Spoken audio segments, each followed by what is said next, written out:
Darren Dazira ta' 37 sena minn Ħażebbuġ appella mis-sentenza li ngħata x-xahar li għadda ta' 18-il sena ħabs u multa ta' 46,000 euro brabta ma' traffikar ta' droga.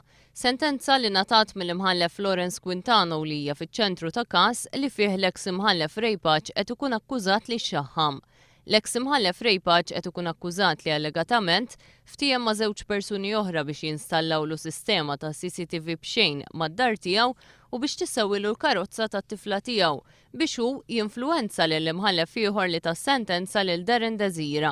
Il-persuni li qed ikunu akkużati li ppruvaw ixaħmu lill-eks imħallef huma Sandro Bsajla ta' 40 sena mill-Belt Valletta u Raymond Karwana ta' 51 sena minn Ħażebbuġ. Fil-qorti fl-aħħar sigħat irriżulta li Raymond Karwana rid ipattija lil Darren Dazira u rrid li jingħata sentenza ta' priġunerija qawwija għaliex kellu jagħtih 100,000 euro. L-avukati Gianella De Marco, Joe Giglio, Stephen Tonnaloe ikkonfermaw ma' One News li fl-aħħar sigħat Darren Dazira appella mis-sentenza mogħtija lilu.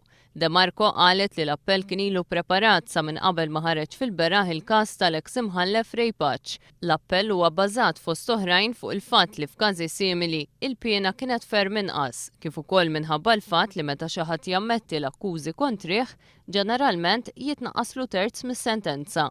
Ix-xahar li ġej l-imħallef Florence Quintano mistennija tix-xhieda tiegħu kemm fil-każ kontra Raymond Karwana u Sandro Bsajla kif ukoll fil-każ kontra l-eks imħallef Rejpaċ.